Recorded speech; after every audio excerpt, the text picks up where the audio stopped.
We've touched on this before, and I just want to do another video on how do I save time and money in car repair. Well, the truth is, if you can't afford it now, you're not going to be able to afford it later. Car work cascades in expenses, especially now with all this stuff going on and manufacturers changing location and shipping and all this. And COVID, we saw like almost a 100% increase in parts costs. Okay, servicing the vehicle now always postpones problems later. What do I mean by that? If we service a transmission at 60,000, 120,000 miles, the likelihood is it's not going to die at 150.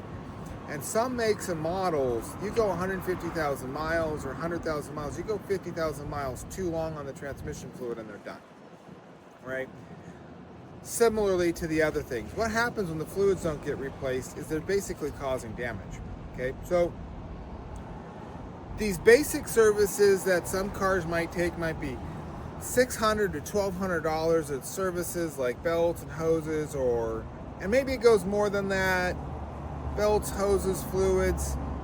Yeah, it gets up in there. Man, I think he wanted $1,000, $2,000 to service this vehicle it's got a lot of miles on it at this point, maybe 60 to 100,000 miles. It's been around the world 2 to 4 times. All right, man, most cars we think wouldn't even make it around the world, right? Now this vehicle, it's made it around the world.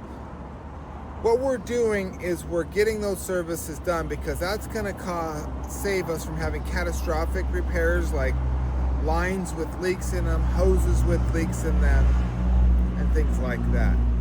So when your technician says, or your shop says, we need to do this maintenance service, it's only a couple $100, it's doing it because that couple $100 is designed to service the system so that it's not thousands of dollars.